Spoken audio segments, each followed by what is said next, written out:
Well, I'm in my chair in my room, and I had on the table next to me my iPhone, right, my smartphone. And I watched this movie, and I'm like, and suddenly, and I usually don't do this, but the little sound thing was on my phone. So I'm watching, and suddenly, ding, someone sent me a text. Well, like a Pavlov's dog, I turned from this film that was telling me that these things are addictive, and I went right to the phone. And I thought, I just did it. And it was some stupid, I don't forget what it was, some stupid notification. But I had to check it because these machines are designed to, I don't know all the physiology and chemistry, but something happens in your brain when, someone wants to talk to me. Someone liked my video. Someone is reaching out to me. Someone's sending me an email. We're like, let's say 98.7 times out of 100, this is all trivial nonsense.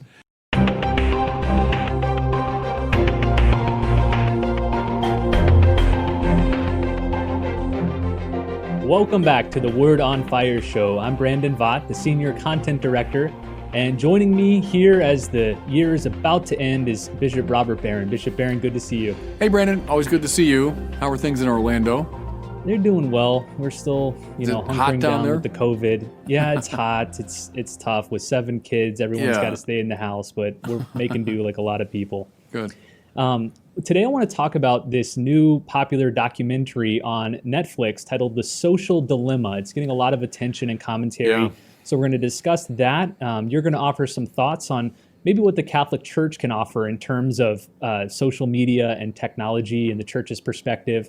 And then maybe we can get into some advice for parents whose children are addicted or drawn at least to these tools in increasing numbers. But before we get there, let's update everybody on a big accomplishment, Bishop. Over 3 years ago, you were elected to become the chair of the USCCB's Evangelization and Catechesis Committee. It was a 3-year term, and this past November, so I guess a month ago, it just wrapped up. Tell us a little bit about that work, and are you proud of what you were able to do in the 3 years?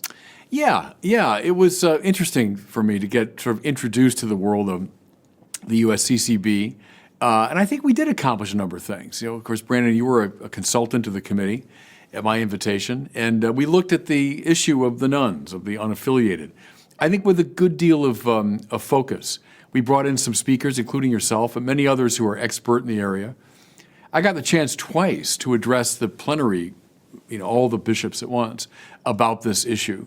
We did a video that was Emmy nominated. So I think we accomplished a lot in bringing this issue to the fore.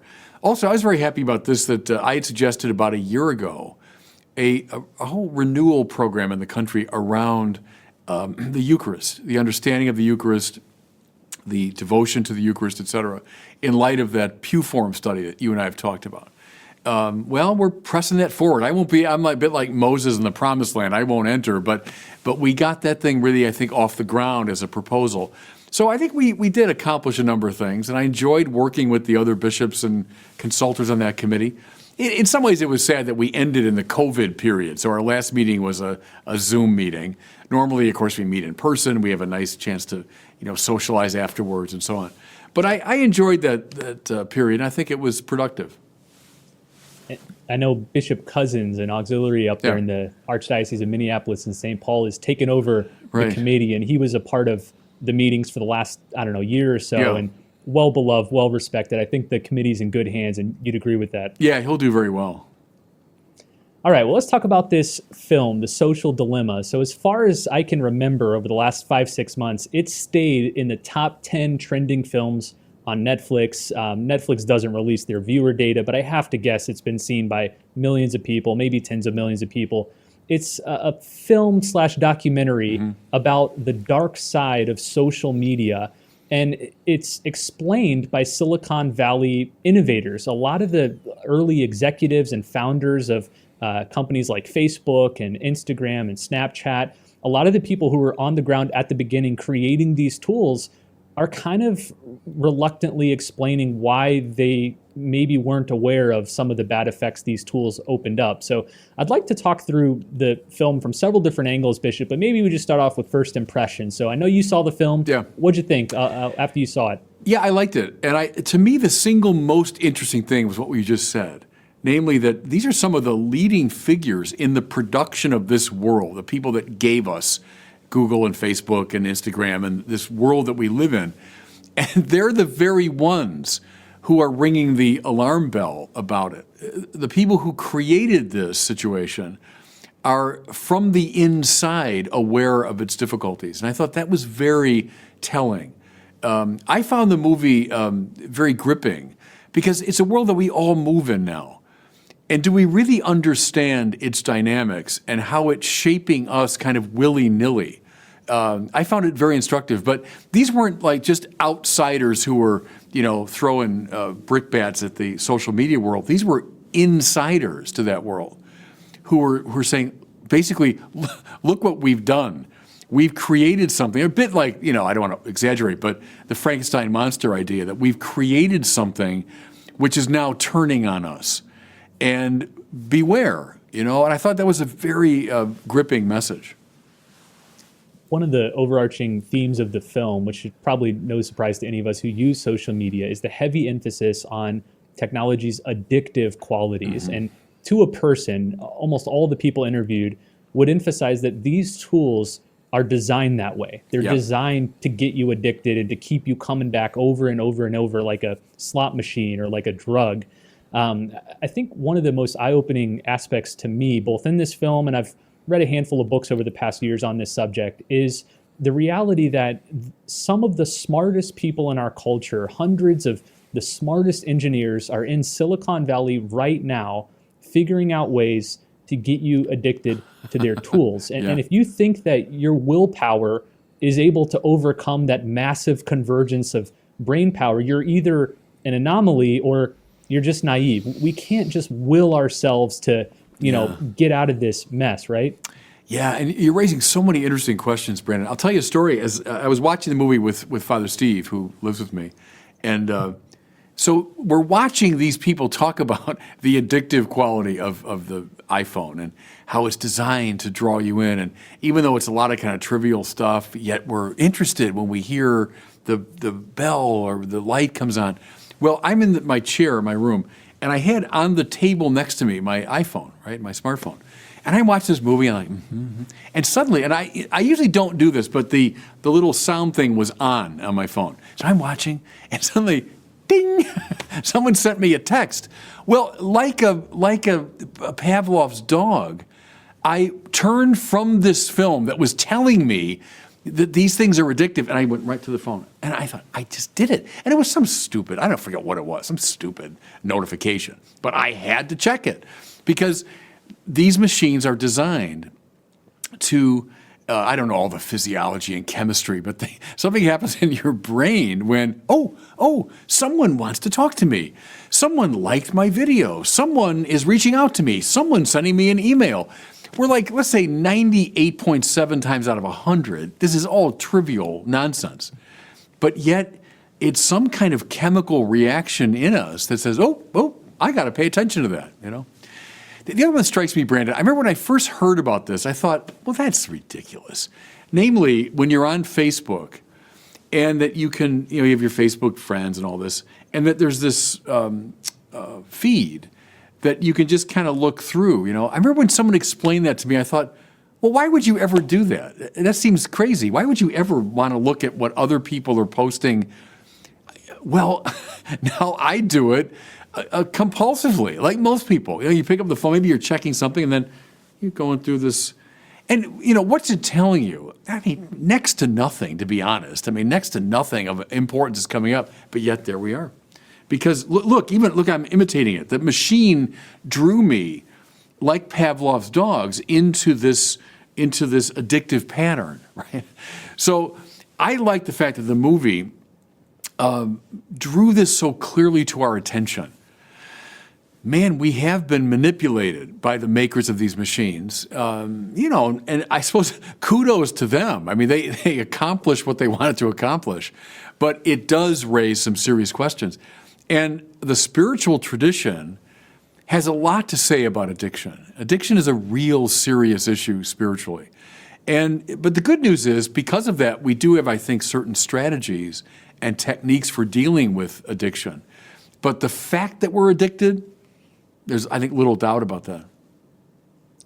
Let's stay with that, and I'd like to hear you say more about that. What are some solutions that Christianity offers to the problem of addiction? Well, one is recognize it, right? So we can see addiction, adicere, it means to take your voice away. So I'm no longer in control of my life. Something else is controlling me. And often we don't even realize it. Like, no, I'm my own person. I'm just doing what. No, but then I realize, gosh, no, I am addicted to the praise of other people. I am addicted to sensual pleasure. I am addicted to, fill in the blank now, booze or pornography or whatever it is. Becoming aware of it so that you can see it for what it is, that's key. Another thing I found interesting in the film, Bishop, was a lot of these early tech founders exposing the economic underbelly of a lot of these tools. We like to think, hey, these tools are free. They're just free for anybody to use. We don't have to pay for them. Most people, I think, are starting to wake up to the reality that, well, they're not free, that you're the product, that these tools are selling you to advertisers to get your eyeballs on their ads. And for years, people have described this as the attention economy, that everything's based around attention. But the new twist for me when watching this film, I think it was Jaron Lanier, is kind of eccentric Silicon Valley theorist with dreadlocks and everything. And he made the observation that what these platforms are interested in is not attention. They don't just want you to look at things. They're interested in behavior modification. Yeah. They want to change the way that you act. And so maybe you see an ad for a political candidate that you weren't planning on supporting, but then maybe you're tilting a little bit more that way. Maybe you see an ad for a product that you didn't even know existed, and a few seconds later you're buying it. What does this have to do with Christianity's strong emphasis on free will? And now we have these products that are attempting to co-opt that free will and get us to behave in ways we don't want to. Yeah, there's a lot there, and you're right. It raises some really interesting, ultimate questions about things like freedom and so on. Maybe a first observation is this principle, this dynamic has been around forever. I mean, so anyone that's doing any kind of advertising is trying to manipulate your perceptions and your behaviors. Think of something as simple as you're checking out at the store and you've got all the impulse buying things are right there. So, I want one of those. Oh, look at that magazine. Oh, look at that pack of gum, So people have been doing this from time immemorial. What's different now is that the technology behind it is so sophisticated. And these algorithms that enable us to be so sort of finely manipulated are so in place that it becomes it reaches a crisis point. But let me say something else too, though, on the positive side. There are lots of examples of, let's say, I'm a book buyer as you are. So, we buy a book in a certain area. And then suddenly up on, whatever it is, it's on Amazon or it's on the Facebook or something, all kinds of related books pop up. You say, oh yeah, that looks interesting too. And oh yeah, I would be interested in buying that. Okay, fair enough. They are getting a sense of what I'm interested in. And here's some other things you might want to buy. All right. I mean, I don't have a big quarrel with that. But if it becomes so carefully refined, whereas you say they really are manipulating our behavior, we need to be aware of it first, as I said. We need to be aware of it, that this is happening to us. And that gives you a certain distance from it. And in that distance, you find a kind of freedom. There's no complete freedom from this. We're always being bombarded with suggestions from the culture. But I think to know this is happening gives you a kind of detachment. And then, I'd recommend don't give into it all the time. So, oh, yeah, I just read a book on Lincoln. There's another book on Lincoln. Let me buy that one. No, maybe I've had enough Lincoln for a while and there's something else. So I think the awareness factor, and that's why the movie for me was important, because it did give me, I would say, a deeper sense of, oh, yeah, I am being manipulated. Oh, yeah, why am I paying attention to all these things? Oh, because there's an algorithm somewhere that's manipulating me. So I think that in itself is a value of this film. It seems to me that there slowly taking the same tactic as anti-cigarette companies took throughout the late 20th century, that, yeah, you can press for legislation to make cigarettes more difficult to buy or more costly to buy, but the big move is just to make people aware of the damaging effects of cigarettes. And for a lot of people, that's enough to sort of scare them away. I think a lot of people are doing that with social media. You know, it's probably unrealistic to think social media will, say, be banned for pre-teenagers or something like that. But the more that we can raise awareness of its deleterious effects, the more prudently we can use them. Well, here's something else. Of course, Brandon, you as a father of young kids would be very aware of this, that they pointed out how the brains of young people are especially malleable and are subject to this kind of manipulation more than adult brains. And so the 14 or 15-year-old who is getting completely drawn into the social media world, that's a dangerous thing. And I think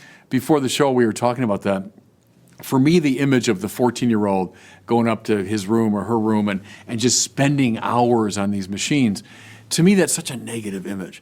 When I was 14 or 15, I was usually out on my bike. I was out playing basketball. I was out with my friends. I was, I think relating in a healthier way to the environment. The idea of being drawn into this little world of the screen, with all of its value, again, and I want to stress that there is, we all know that. The communication that's possible, the connection that's possible through it, even things like the ease of information, the ease of buying things. I mean, all of that is great, but especially for young kids, if it draws you into that world where you are losing your freedom, you are losing your spiritual center, that's a real worry. Now, how parents do that, I think you mentioned something about some of these smartphones that maybe aren't so smart, and we limit the apps where they're a vehicle of communication and texting and maybe, music or something else, but this scrolling through the internet, that's maybe, not available to kids. I think that's a good compromise, because to say, oh, let's just eliminate it, that's not going to happen. It just won't. The toothpaste is out of the tube, But are there ways that parents especially can limit their kids' use of it? I think yes, and that should be done. Yeah, I'm seeing that among a lot of my friends. Our oldest child, Isaiah, he's 11, so a lot of us have kids that are getting ready to move into the teenage years. Yeah. And I think for us millennials, social media kind of came to the fore when we were in high school and college. It was a new, exciting thing. But it wasn't till the generation after us, Generation Z, that was born and raised with these tools. It's all they've ever known.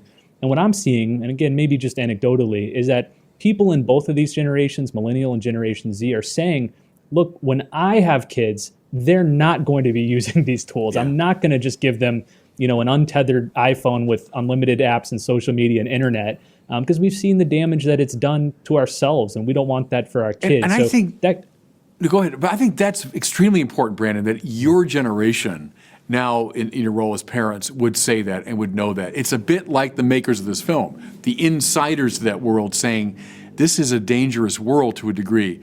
I think you have a special insight and responsibility there. We can't eliminate it. That's unrealistic, but we can control it. One thing that I tell you was helpful to me, this feature on the iPhone that it tells you how much time you spent on screen time. And this came up in the film. The first time I became aware of that, I'll confess it, I said, there is no way I spent that much time on that's a mistake. There's no way I spent that much time.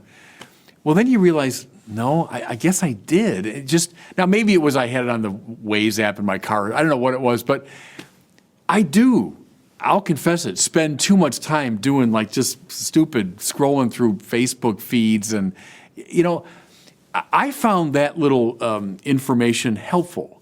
It was like a wake-up call. And I don't know, they must put it on there because they think it draws you more into it. Like, hey, my screen time was down. For me, it was like, oh my gosh, that's disturbing that I spent that much time on the phone. And so use that to limit yourself. Maybe say, look, I am not going to spend more than, now whatever the number happens to be. Is there some kind of alarm? One of you brilliant engineers could probably do that. We're like, if I've reached, I've been on the thing for 1 hour, alarm goes off. Like, that's enough, I think setting limits to the way we use it, how much time, is super important.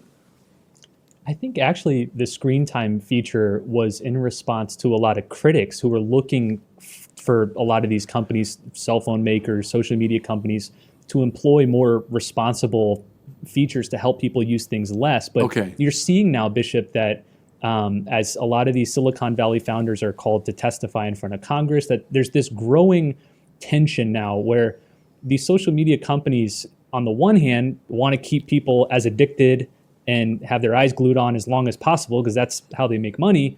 But on the other hand, they have a moral responsibility to, not get people addicted because that's a morally bad thing. Where does the moral life come into play with all these tools? It seems to me they lack a moral authority figure. Like, it'd be good if they had a bishop of Silicon Valley that could kind of provide some moral guidance for a lot of the things they're doing, because otherwise it seems fairly unchecked and unreflective. Just driven by money making ultimately. And I don't want to be too cynical. Go back to the earliest days of Facebook. I think to allow people to reach out to friends and to see what's going on. I mean, when you send me pictures of your family is doing something, and I enjoy that, and it's a good way to reach out and make connections. So I have nothing against that. I'm glad those things exist. I like the fact that I've got a question about something, I can go right on Google and I can find the answer. When I'm doing my research, like the book I'm working on now on the Bible, where is that quote again? Where's that from? Boop, boop, there's the answer. Well, great. I'm glad all that exists, But if it becomes driven too much simply by get your eyes on the screen so you can go to these preferred advertising sites and I can make money, there's got to be a higher moral guidance. And part of it, I think, is getting people away from this addictive pattern, especially young people. So, we can suggest, I suppose, we can raise our voices. I think a film like this one is maybe the most important because it's not coming from an outsider who might just be seen as a fussy moralizer. It's coming from right inside that world. So the more of that awareness we have, the better. But I think, too, Brandon, parents, heck, more than even some bishop making a pronouncement, I think a parent exercising some real discipline in the family and saying you can use it under these very strict conditions. I like, for example, parents, I think you do this too, is there's a computer maybe the kids can use only in a public place, right? You can't have it in your room when you're behind a closed door. So I think all those things are really important. Maybe, I should preach about it more. I think just even in a parish setting, knowing that so many people are affected by this world, and it does have a moral overtone. Yeah, I like that. Maybe that's a good suggestion to all priests and bishops out there, that it's likely that the overwhelming majority of the parishioners in front of you each Sunday have smartphones, use social media, and they're probably addicted to them. Yeah. And so how do you address that spiritually? Yeah. Let me ask this, Bishop, because I know a lot of listeners of this show have emailed me asking this, so I'm going to relay the question to you. Sure. A lot of Catholics, even before the Social Dilemma film, have recognized the many problems with these tools, again, not negating the good features of them. And they wonder, should I just check out completely? Am I complicit in these nefarious systems by having an account or posting on them? How do we balance that sort of worry about being complicit with evil systems with also taking advantage of the tremendous evangelical opportunities these tools offer? Where do you draw the line there? Yeah, it's hard to draw it exactly. And you're right in suggesting if I were to get up on this program and say, stop using social media, I'd be undermining a lot of my ministry. So, yeah, that's another example, I think, of a great good that's come from social media, the fact that so many of us can use it to propagate the gospel. I think it's unrealistic. Now, maybe there are some people, a bit like monks, say, I am just going to go cold turkey. I am not going to use any of it. Okay, I understand that. But I think generally speaking, that's probably unrealistic. Limit it. Be aware of its dangers, especially parents vis-a-vis kids. But individuals, adults who say, as I did, like, look, I think I'm on this darn thing too much. Use it less. Make a conscious decision to put it away. I like the idea, I think this is in the movie, isn't it? When they come to the table as a family, everyone's got to put the phone in a basket, Until the young girl breaks the jar that holds the phone with a hammer. That was a frightening scene, wasn't it? Because she was so addicted that she had to break through this locked container to get to her phone. Or wasn't it the young man decides, I'm gonna give it up for some days, but he couldn't do it, right? He gave in. I like that. Hey, Lent's coming up, so for Catholics, for all Christians, maybe during Lent, maybe you want to do it drastically, give it up for the whole 40 days. Or you say, no, I'm just going to use it every other day. This happened to me, Brandon, several years ago. I did an 8-day Jesuit retreat. And, you go on a retreat, you're in a little austere room and you're meant to be in silence and it's time for prayer. And we were told, of course, wisely, and, just put your phone in the drawer and maybe at the end of the day, check it for emergencies. So I did that. But honest to God, it was the hardest thing. That was the hardest thing for me. Now, go back when did I first get an iPhone? 15 years ago. Prior to that, I never thought about it. It wouldn't bother me one bit. But now I've had 15 years of addiction to it to varying degrees. It was hard. But that was a good exercise. Put the thing in the drawer and ignore it. Just look at it once a day. So I think all those practices would be wise. Let's close with this. I know all the way back when you were rector and professor at Mundelein, you would tell me sort of lamenting how the rising generation of seminarians found it so difficult to read for long periods of time. Yeah. You'd give an assignment of 50 pages or 100 pages, and man, was that difficult when in your day that would have been much easier. How have these tools affected our ability to read for a while and pray for a long, sustained period of time? I'm guessing pretty negatively. Yeah. And if so, what do you recommend we do to reverse that? How can we refocus our attention on prayer and reading instead of these tools? Yeah, just do it, because I think you're right. It's certainly been a negative influence. These tools are designed for quick, look. Oh, now look here. Oh, it's like kind of an ADD, mentality of, I'm always being stimulated in some new, fresh way, and I'm gonna scroll through the feed because I'll look at that for 10 seconds and that for 15 seconds. To take a great book like the Confessions of Augustine, I'm going to spend 2 hours with this book, reading it, rereading it, underlining it. I think the answer, Brandon, is you have to do it. You have to have the discipline to set that phone aside and do it. Do things that call upon greater reserves of intelligence and concentration, And prayer, like Simone Weil said that, is attention to God. That's why she said that even something like algebra is a good preparation for prayer because it compels you to be attentive to something. You have to really focus on it. And so if we have a completely unfocused generation, that bodes very ill for the spiritual life. That's why, it's now become a commonplace to observe that a lot of young people, your generation and younger, like Eucharistic adoration. And I think that's why, right? I'm just going to sit here in the presence of Christ. I don't have some stimulation. I'm going to sit. And maybe a little music or the rosary or something, or like a prayer like the rosary is so good because it's repetitive. It's meant to draw you into contemplative state of mind. iPhones, they're not contemplative. They're like, so I think place those things from time to time in a drawer and recover these great exercises in attention, which include spiritual reading, meditation, rosary, Eucharistic adoration, all that. So do it.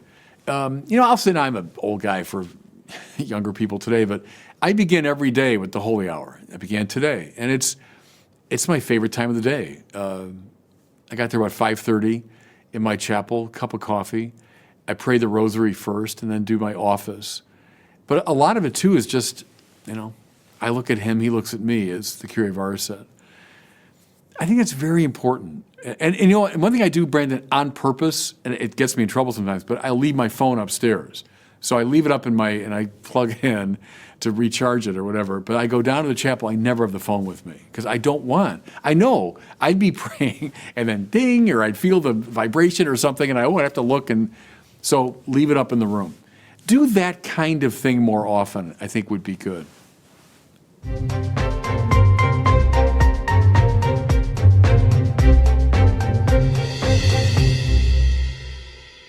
Well, it's time now for our question from one of our listeners. Today we're hearing from Noelle in Australia, all the way on the other side of the world. She's got a good biblical question about Joseph the father of Jesus? Here's your question. Hi, Bishop Barron. My name is Noelle from Tasmania, Australia, and my question is, if Joseph is descended from David and isn't Jesus' biological father, then how is Jesus considered related to David? Oh, good. Yeah. I never made it to Tasmania. I was in Australia for a long visit. I went to all the major cities except Perth on the West Coast, but never made it down to Tasmania. So maybe someday. Yeah, it's a good question. I think you have to go back to the social setting in Jesus' time when something like adoption, so a father adopting a child, that was taken with utter seriousness. So you're right, Joseph is not the biological father of Jesus, but he becomes, in the relevant sort of legal and even spiritual sense, his father. And so his Davidic identity indeed would have been seen as coming from Joseph, even though Joseph is not his biological father.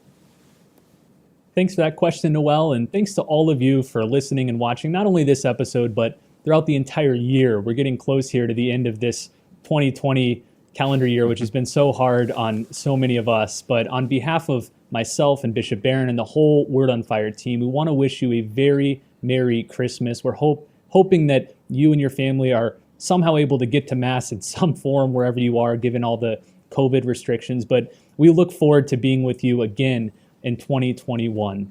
Thanks so much for listening, and we'll see you next year on the Word on Fire show.